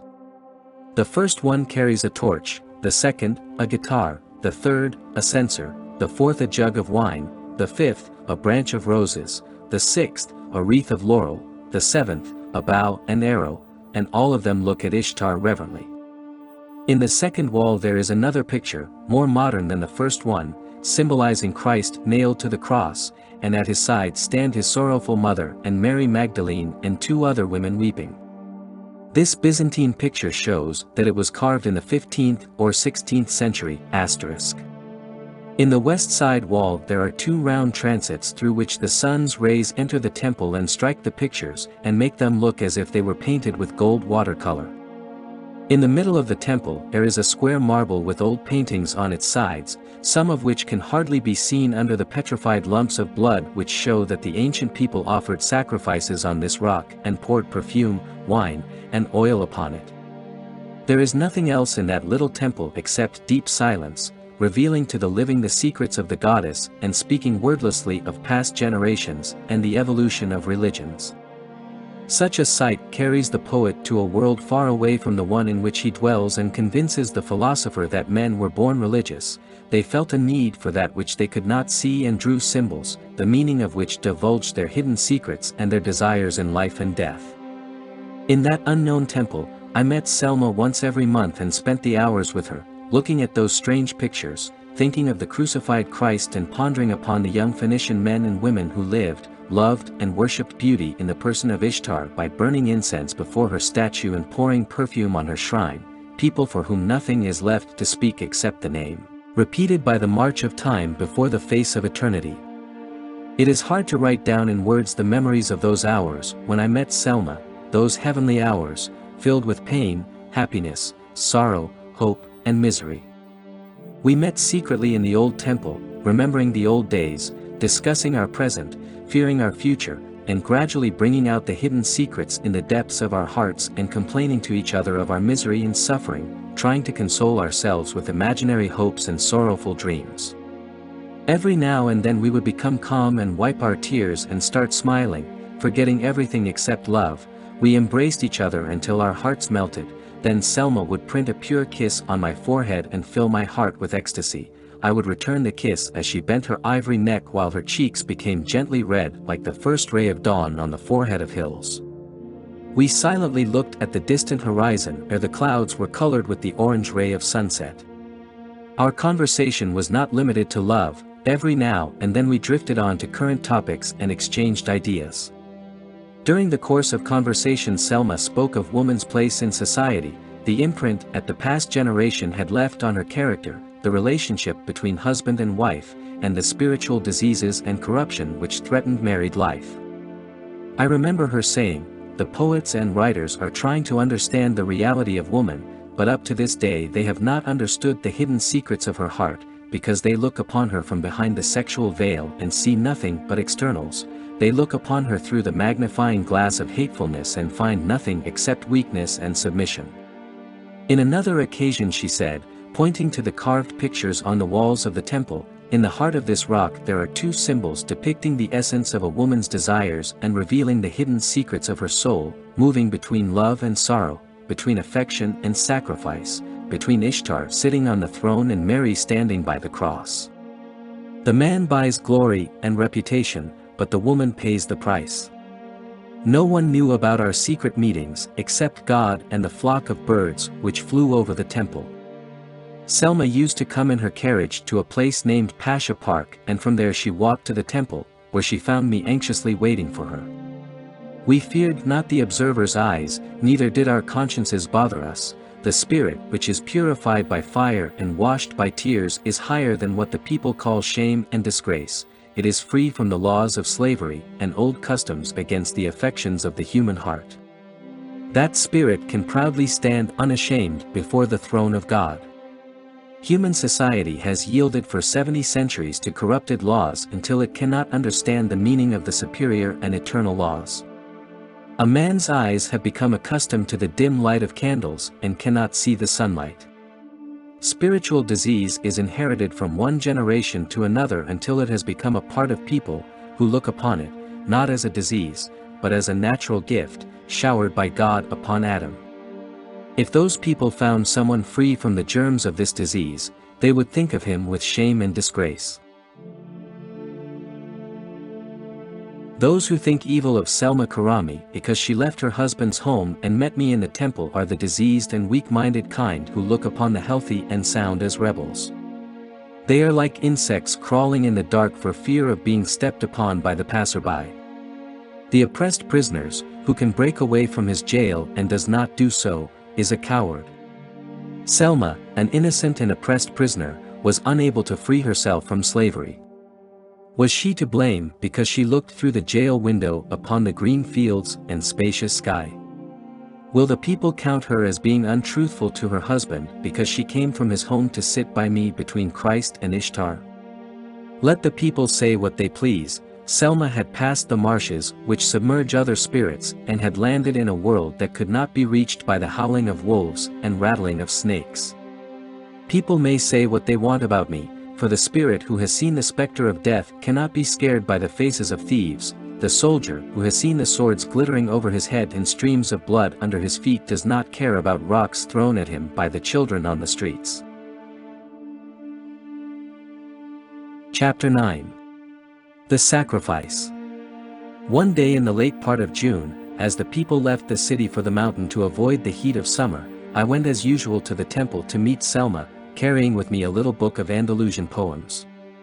As I reached the temple, I sat there waiting for Selma, glancing at intervals at the pages of my book, reciting those verses which filled my heart with ecstasy and brought to my soul the memory of the kings, poets, and knights who bade farewell to Granada, and left, with tears in their eyes and sorrow in their hearts, their palaces, institutions and hopes behind.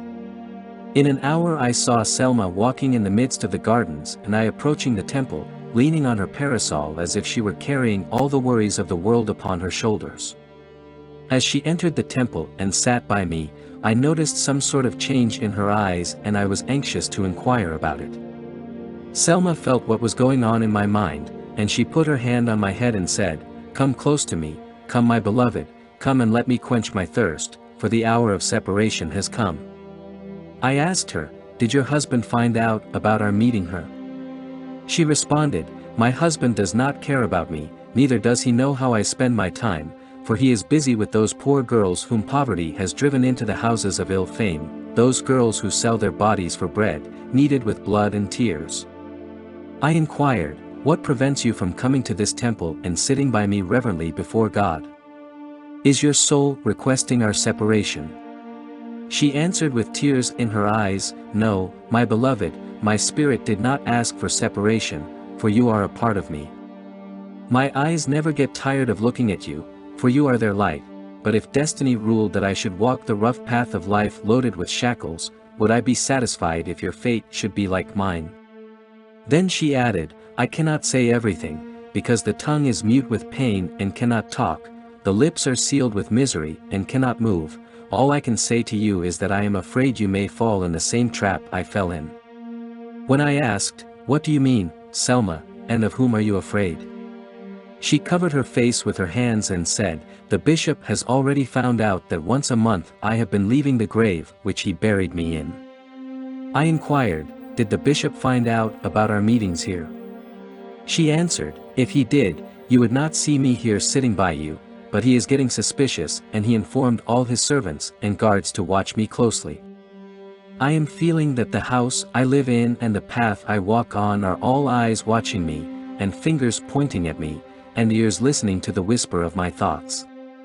She was silent for a while, and then she added, with tears pouring down her cheeks, "I am not afraid of the bishop, for wetness does not scare the drowned, but I am afraid you might fall into the trap and become his prey. You are still young and free as the sunlight.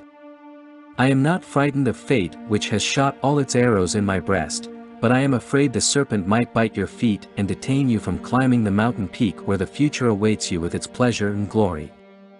I said, "He who has not been bitten by the serpents of light and snapped at by the wolves of darkness will always be deceived by the days and nights. But listen, Selma, listen carefully. Is separation the only means of avoiding people's evils and meanness? Has the path of love and freedom been closed and is nothing left except submission to the will of the slaves of death?"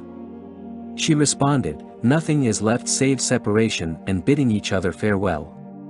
With rebellious spirit I took her hand and said excitedly, We have yielded to the people's will for a long time. Since the time we met until this hour we have been led by the blind and have worshipped with them before their idols. Since the time I met you we have been in the hands of the bishop like two balls which he has thrown around as he pleased. Are we going to submit to his will until death takes us away? Did God give us the breath of life to place it under death's feet? Did he give us liberty to make it a shadow of slavery? He who extinguishes his spirit's fire with his own hands is an infidel in the eyes of heaven, for heaven set the fire that burns in our spirits. He who does not rebel against oppression is doing himself injustice. I love you, Selma, and you love me, too, and love is a precious treasure, it is God's gift to sensitive and great spirits. Shall we throw this treasure away and let the pigs scatter it and trample on it? This world is full of wonder and beauty. Why are we living in this narrow tunnel which the bishop and his assistants have dug out for us? Life is full of happiness and freedom. Why don't we take this heavy yoke off our shoulders and break the chains tied to our feet, and walk freely toward peace? Get up and let us leave this small temple for God's great temple. Let us leave this country and all its slavery and ignorance for another country far away and unreached by the hands of the thieves.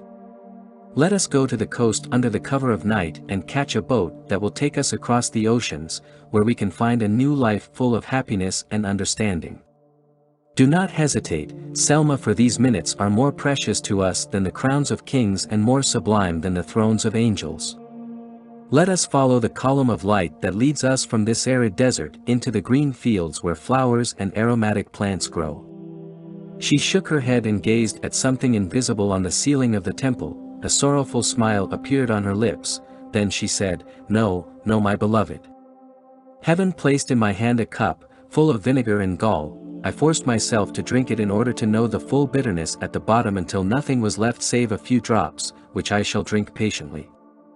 I am not worthy of a new life of love and peace, I am not strong enough for life's pleasure and sweetness, because a bird with broken wings cannot fly in the spacious sky.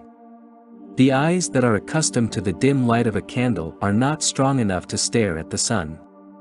Do not talk to me of happiness, its memory makes me suffer. Mention not peace to me, its shadow frightens me, but look at me and I will show you the holy torch which heaven has lighted in the ashes of my heart. You know that I love you as a mother loves her only child, and love only taught me to protect you even from myself. It is love, purified with fire, that stops me from following you to the farthest land. Love kills my desires so that you may live freely and virtuously. Limited love asks for possession of the beloved, but the unlimited asks only for itself. Love that comes between the naivete and awakening of youth satisfies itself with possessing, and grows with embraces. But love which is born in the firmament's lap and has descended with the night's secrets is not contented with anything but eternity and immortality, it does not stand reverently before anything except deity. When I knew that the bishop wanted to stop me from leaving his nephew's house and to take my only pleasure away from me, I stood before the window of my room and looked toward the sea, thinking of the vast countries beyond it and the real freedom and personal independence which can be found there. I felt that I was living close to you, surrounded by the shadow of your spirit, submerged in the ocean of your affection.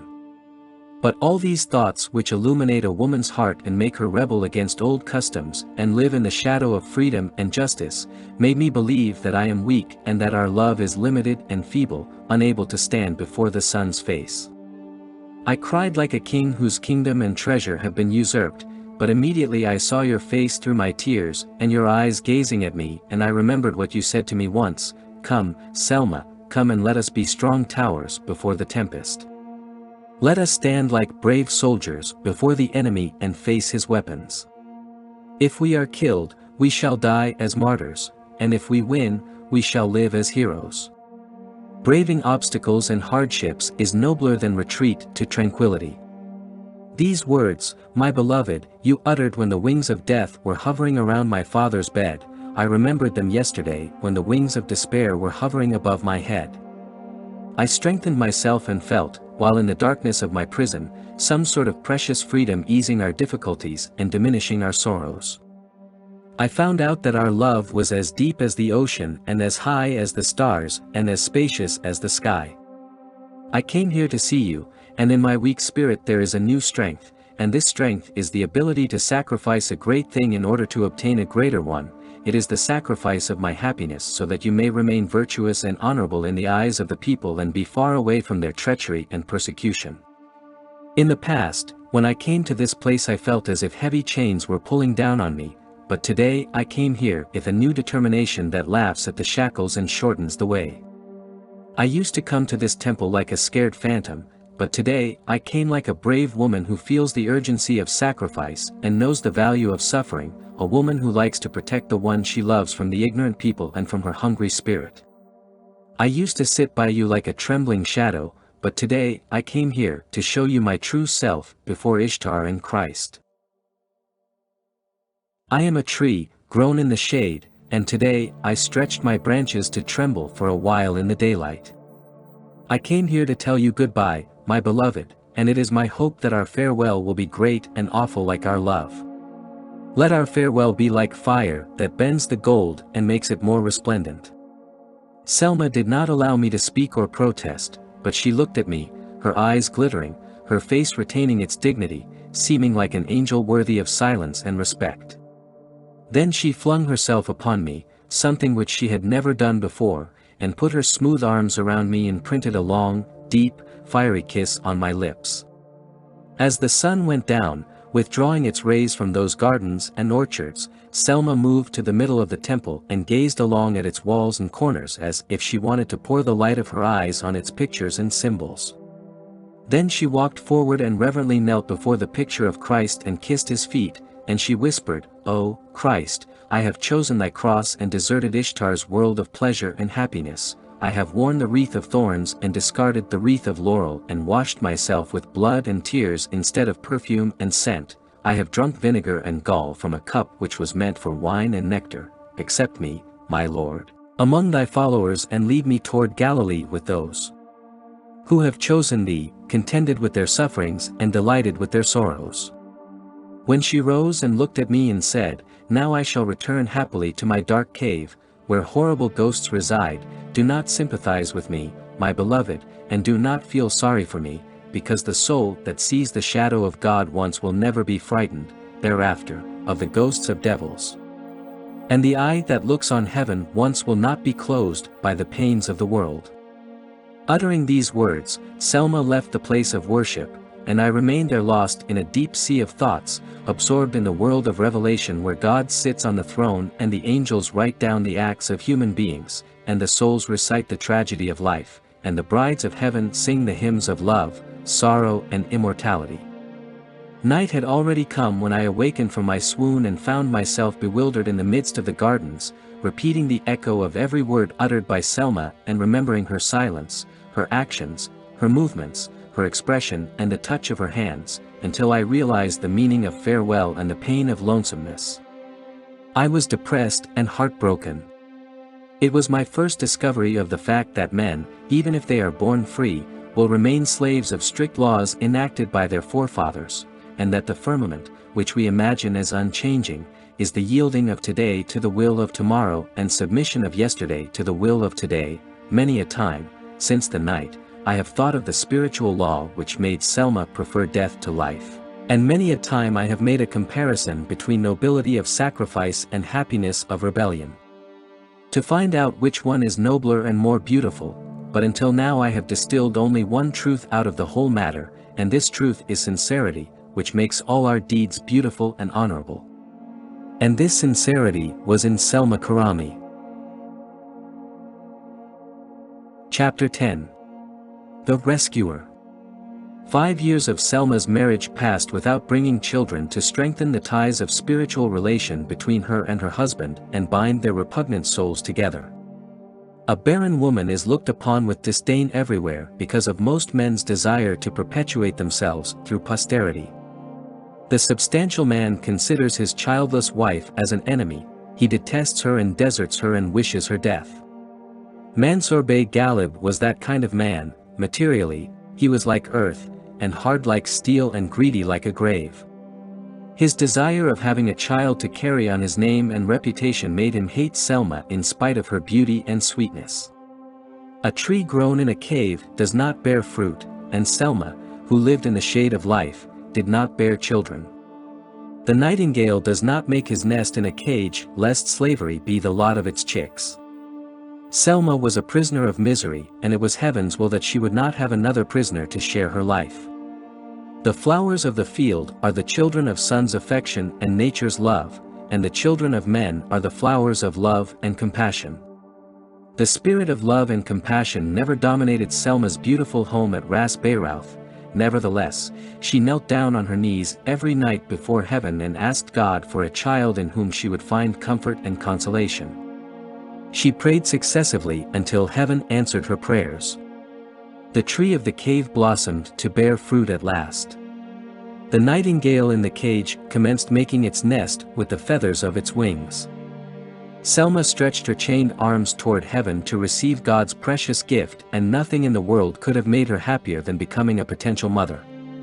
She waited anxiously, counting the days and looking forward to the time when heaven's sweetest melody, the voice of her child, should ring in her ears. She commenced to see the dawn of a brighter future through her tears. It was the month of Nisan when Selma was stretched on the bed of pain and labor, where life and death were wrestling. The doctor and the midwife were ready to deliver to the world a new guest. Late at night Selma started her successive cry, a cry of life's partition from life, a cry of continuance in the firmament of nothingness. A cry of a weak force before the stillness of great forces, the cry of poor Selma who was lying down in despair under the feet of life and death. At dawn Selma gave birth to a baby boy. When she opened her eyes, she saw smiling faces all over the room, then she looked again and saw life and death still wrestling by her bed. She closed her eyes and cried, saying for the first time, "Oh, my son." The midwife wrapped the infant with silk swaddles and placed him by his mother, but the doctor kept looking at Selma and sorrowfully shaking his head. The voices of joy woke the neighbors, who rushed into the house to felicitate the father upon the birth of his heir, but the doctor still gazed at Selma and her infant and shook his head. The servants hurried to spread the good news to Mansour Bey, but the doctor stared at Selma and her child with a disappointed look on his face. As the sun came out, Selma took the infant to her breast. He opened his eyes for the first time and looked at his mother, then he quivered and closed them for the last time. The doctor took the child from Selma's arms and on his cheeks fell tears, then he whispered to himself, "He is a departing guest." The child passed away while the neighbors were celebrating with the father in the big hall at the house and drinking to the health of their heir, and Selma looked at the doctor and pleaded, "Give me my child and let me embrace him." Though the child was dead, the sounds of the drinking cups increased in the hall. He was born at dawn and died at sunrise. He was born like a thought and died like a sigh and disappeared like a shadow. He did not live to console and comfort his mother. His life began at the end of the night and ended at the beginning of the day, like a drop of dew poured by the eyes of the dark and dried by the touch of the light. A pearl brought by the tide to the coast and returned by the ebb into the depth of the sea. A lily that has just blossomed from the bud of life and is mashed under the feet of death. A dear guest whose appearance illuminated Selma's heart and whose departure killed her soul. This is the life of men, the life of nations, the life of suns, moons and stars. And Selma focused her eyes upon the doctor and cried, "Give me my child and let me embrace him, give me my child and let me nurse him." Then the doctor bent his head. His voice choked and he said, "Your child is dead, madam, be patient." Upon hearing her doctor's announcement, Selma uttered a terrible cry. Then she was quiet for a moment and smiled happily. Her face brightened as if she had discovered something, and quietly she said, "Give me my child, bring him close to me and let me see him dead." The doctor carried the dead child to Selma and placed him between her arms. She embraced him, then turned her face toward the wall and addressed the dead infant saying, "You have come to take me away, my child. You have come to show me the way that leads to the coast. Here I am, my child, lead me and let us leave this dark cave." And in a minute the sun's ray penetrated the window curtains and fell upon two calm bodies lying on a bed, guarded by the profound dignity of silence and shaded by the wings of death. The doctor left the room with tears in his eyes, and as he reached the big hall the celebrations was converted into a funeral, but Mansour Bey Ghalib never uttered a word or shed a tear. He remained standing motionless like a statue, holding a drinking cup with his right hand. The second day Selma was shrouded with her white wedding dress and laid in a coffin. The child's shroud was his swaddle, his coffin was his mother's arms, his grave was her calm breast. 2 corpses were carried in one coffin, and I walked reverently with the crowd accompanying Selma and her infant to their resting place. Arriving at the cemetery, Bishop Ghalib commenced chanting, while the other priests prayed, and on their gloomy faces appeared a veil of ignorance and emptiness. As the coffin went down, one of the bystanders whispered, "This is the first time in my life I have seen 2 corpses in one coffin." Another one said, "It seems as if the child had come to rescue his mother from her pitiless husband." A third one said, "Look at Mansour Bey, he is gazing at the sky as if his eyes were made of glass. He does not look like he has lost his wife and child in one day." A fourth one added, "His uncle, the bishop, will marry him again tomorrow to a wealthier and stronger woman." The bishop and the priests kept on singing and chanting until the grave digger was through filing the ditch. Then, the people, individually, approached the bishop and his nephew and offered their respects to them with sweet words of sympathy, but I stood lonely aside without a soul to console me, as if Selma and her child meant nothing to me. The farewell bidders left the cemetery. The grave digger stood by the new grave holding a shovel with his hand. As I approached him, I inquired, "Do you remember where Faris Effendi Karamy was buried?" He looked at me for a moment, then pointed at Selma's grave and said, "Right here. I placed his daughter upon him, and upon his daughter's breast rests her child, and upon all I put the earth back with this shovel." Then I said, "In this ditch you have also buried my heart." As the grave digger disappeared behind the poplar trees, I could not resist anymore. I dropped down on Selma's grave and wept.